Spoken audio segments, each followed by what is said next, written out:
రోజు రోజుకి గోల్డ్ రేట్లు పెరుగుతున్నాయి. తాకట్లో ఉన్న బంగారానికి వడ్డీలు పెరుగుతున్నాయని టెన్షన్ పడుతున్నారా? కొమ్మూరి గోల్డ్ వచ్చాక ఆ టెన్షనే పోయింది. కొమ్మూరి గోల్డ్. నమస్తే, this is Shaurya. Baby Jahnavi కేసులో కీలక మలుపులు తిరుగుతున్నాయి. ఇప్పుడు కొత్తగా అన్ని రకాల అస్త్రాలను ఉపయోగించిన తరువాత ఇప్పుడు సిట్ కూడా రంగంలోకి దిగింది అనే వార్త వినిపిస్తుంది. మరి అలాగే కుక్కకి సంబంధించి కొత్త ఫుటేజ్ ఒకటి రిలీజ్ అయింది. ఆ ఫుటేజ్ లో కుక్క పాపతో అసలు లేనే లేదు అనేది కూడా ఇక్కడ డిస్కషన్ జరుగుతుంది. సో అసలు ఏం జరిగింది ఓవరాల్ గాను, అసలు ఏముంది అసలు ఎవరికి అర్థం కాని ప్రశ్నగా ఉంది.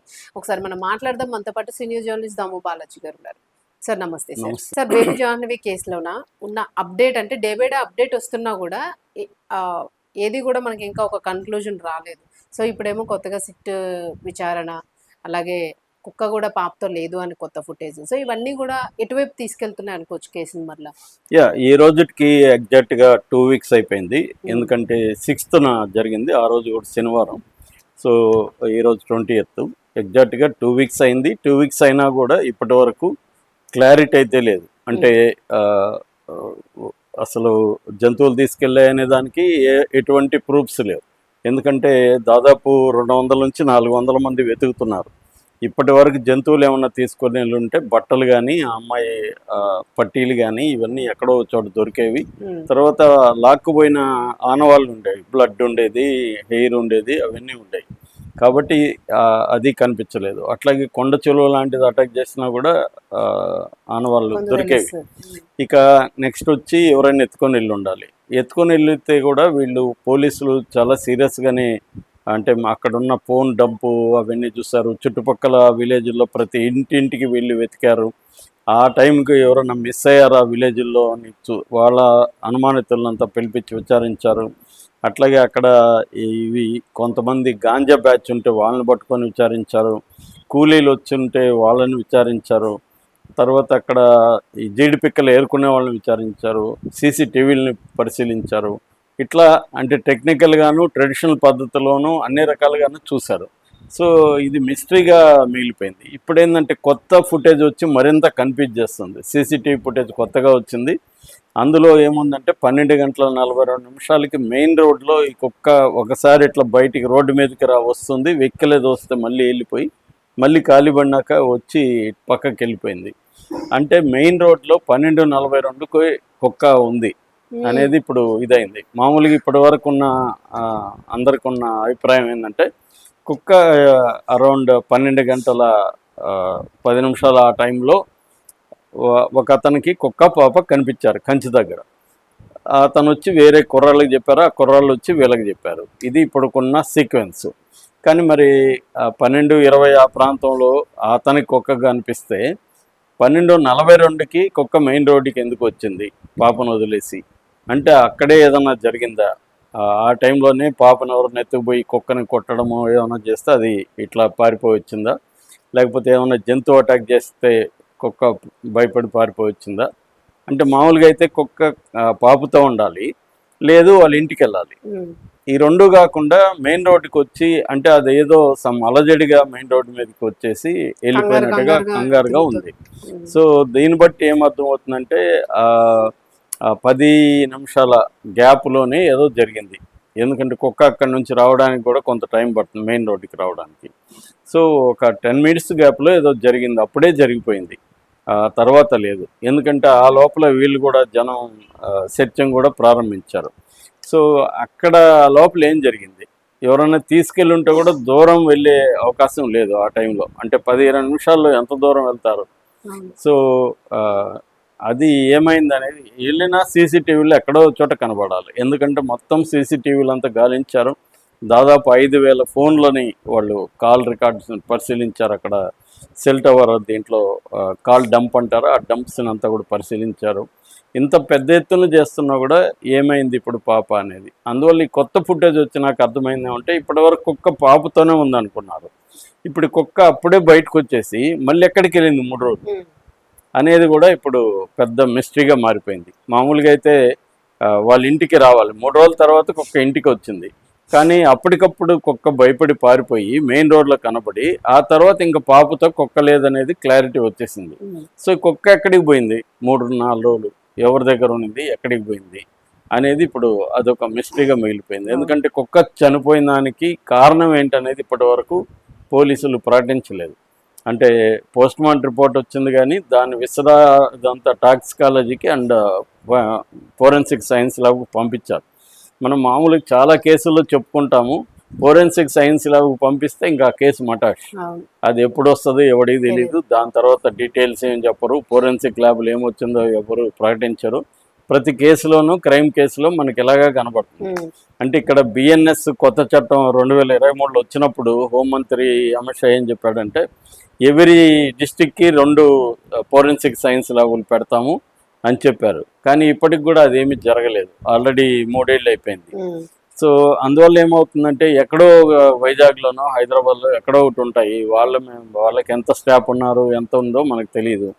సో ఏదేమైనా క్రైమ్ ఇన్వెస్టిగేషన్ అనేది ఎక్కడ ఆగిపోతా ఉందంటే ఫోరెన్సిక్ సైన్స్ ల్యాబ్లో ఆగిపోతుంది. అక్కడ నుంచి ఇంక డీటెయిల్స్ వస్తే కానీ మేమేం చేయలేమన్నట్టుగా వీళ్ళు ఉండిపోతారు. అది ఎప్పుడు వస్తాయో తెలియదు. ఇప్పుడు మొన్న అక్కడ హనీమూన్ విశాఖ అమ్మాయి గాయత్రి హనీమూన్ కేసు కూడా అంతే. అది కూడా ఫోరెన్సిక్ సైన్స్ ల్యాబ్కి వెళ్ళింది. అది ఇంకెప్పుడు వస్తుందో తెలియదు. ఆ అమ్మాయిని చంపారని వాళ్ళు మాట్లాడుతున్నారు, అల్లుడి చంపారని. అది తేలాలన్నా ఫోరెన్సిక్ నుంచి రావాలి. సో ఇక్కడ ఆగిపోతున్నాయి అనమాట. సో ఇది కూడా విచిత్రం ఏంటంటే ఇప్పుడు 1 వారం అయిపోయింది కుక్క చనిపోయి కూడా, ఇప్పటి వరకు ఫోరెన్సిక్ సైన్స్లో కుక్క చనిపోవడానికి కారణం ఏంటి అది కూడా తెలిస్తే ఏమవుతుందంటే దానికి ఎవరైనా విషం పెట్టి ఏమైనా చేస్తుంటే అప్పుడు పాప ఎవరి దగ్గరైనా ఉంది అనేదానికి కొంత ఆధారం దొరికినట్టు. అసలు చిన్న ఆధారం కూడా దొరకపోవడం ఏంటనేది ఇప్పుడు విచిత్రంగా ఉంది. అందుకని దీని మీద సిట్ వేస్తారని కూడా చెప్తున్నారు. ఇప్పటికైతే అఫీషియల్ అనౌన్స్మెంట్ సిట్ ఏమీ లేదు. నిజానికి సిట్ లాంటిది ముందే వేసి ఉండాలి. ఎందుకంటే ఒక కోఆర్డినేటెడ్గా దీన్ని ఎవరు గైడ్ చేస్తున్నారు ఏంటి, ఇప్పటి వరకు మనకున్న సమాచారం ప్రకారం ఎస్పీ బిందు మాధవ్ ఆధ్వర్యంలో నడుస్తుంది. డిఎస్పీ అక్కడ తిలక్ పర్యవేక్షిస్తున్నట్టు తెలుస్తుంది. కానీ ఇలాంటి కేసుల్లో ఇన్వెస్టిగేషన్ ఎక్స్పర్టైజ్ ఉన్న వాళ్ళని టీమ్గా ఫామ్ చేస్తే ఇప్పుడు ఎతకడానికి వీళ్ళు సరిపోతారు, లేకపోతే ఫోన్ డంపింగ్ సరిపోతారు. కానీ మొత్తం కోఆర్డినేట్ చేసి అసలు ఏమై ఉండొచ్చు ఏంటి అంటే సెర్చింగ్ అనేది ఒక డిఫరెంట్ ఆపరేషన్. ఒక మిస్సింగ్ కేసులో మామూలు మిస్సింగ్ కాదు. మామూలు మిస్సింగ్లో కూడా వితిన్ 2-3 అవర్స్లోనే క్లూస్ దొరికిపోతాయి. కానీ దీంట్లో ఏమీ దొరకని దానికి ప్రధాన కారణం ఏంటంటే ఇది ఫారెస్ట్కి దగ్గరగా ఉండడం. సో అక్కడ నుంచి తీసుకెళ్ళి ఉన్నా కూడా సీసీటీవీలు అక్కడంతా ఉండవు. మామూలుగా సిటీల్లో అయితే ప్రధానంగా పోలీసుల ఇన్వెస్టిగేషన్లో మెథడ్స్ ఏంటి, సీసీటీవీలు, ఫోన్లు, ఈ 2 ద్వారానే పోలీసులు మ్యాక్సిమం కేసుల్లో సక్సెస్ అవుతూ ఉంటారు. కానీ ఇక్కడికి వచ్చేసరికి ఏమైందంటే ఇది ఫారెస్ట్ ఏరియా కావడంతో సీసీటీవీలు అక్కడ లేవు. అప్పటికి వాళ్ళ ఇంటి దగ్గర సీసీటీవీలు ఉన్నాయి కాబట్టి కనీసం మనకు పాప జాడ తెలియడం, కుక్క జాడ తెలియడం ఇంతవరకు కొంతవరకైనా వచ్చాయి. మామూలుగా అయితే సీసీటీవీ లేకపోతే పోలీసులు ఇప్పుడు అనిపిస్తుంది మనకు పాతకాలంలో పోలీసులు ఎలా పనిచేస్తారని. ఎందుకంటే సీసీటీవీ లేకపోతే అసలు ఆ కేసులు ఎలా చేసుంటారు. సో ఇక్కడ ఏముందంటే టెక్నాలజీ మీద టూ మచ్ డిపెండెన్సీ వల్ల కూడా హ్యూమన్ ఎండేవర్ అనేది పోతుంది. వీళ్ళు ఎలా పనిచేయాలి వితౌట్ టెక్నాలజీ అనేది లేకుండా సింపుల్గా ఫోన్ల మీద సీసీటీవీల మీద ఆధారపడి ఉండడం కూడా మనకి ఈ మధ్యకాలంలో కనిపిస్తుంది. సో అందుకని విచిత్రంగా ఉంది. అక్కడ కొంతమంది ఇండిపెండెంట్గా కూడా కొంతమంది జర్నలిస్టులు కావచ్చు, కొంతమంది అక్కడ ఉన్న యాక్టివిస్టులు కావచ్చు, వీళ్ళు కూడా వెతుకుతున్నారు ఇండిపెండెంట్గా. మొత్తము ఫోన్లలో అమ్మాయి వీడియోలు చూపించి మొత్తం జనం దగ్గర కూడా వెతుకుతున్నారు.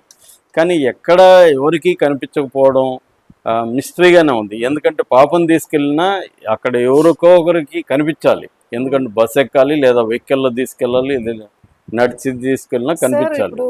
వర్షం పడింది, బురద అది ఉంది కదా, కనీసం అట్లీస్ట్ అడుగు జాడలు, చెప్పులు ఇట్లాంటివైనా ఏవో కొన్ని ఉండే అవకాశం ఉంటుంది అక్కడ. అంటే అది కూడా వర్షం పడి కొద్దిగా ఇదైతే అవి కూడా తుడిచిపెట్టేసుకుని పోతాయి. పైగా అక్కడ ఎక్కువ గడ్డి ఉంది. సో అందువల్ల తెలిసే అవకాశం లేదు. రెండోది ఇంకా ఒకసారిగా సెర్చ్ వచ్చినాక జనం అంతా కూడా వెళ్ళిపోయారు కదా, ఇంకా అడుగు జాడలు అనేవి వేల అడుగు జాడలు వచ్చేస్తుంటాయి. కాబట్టి అంటే వీళ్ళు ఇప్పటి వరకు పోలీసులు అయితే వాళ్ళని మనం ఏమీ నిందించాల్సిన అవసరం లేదు.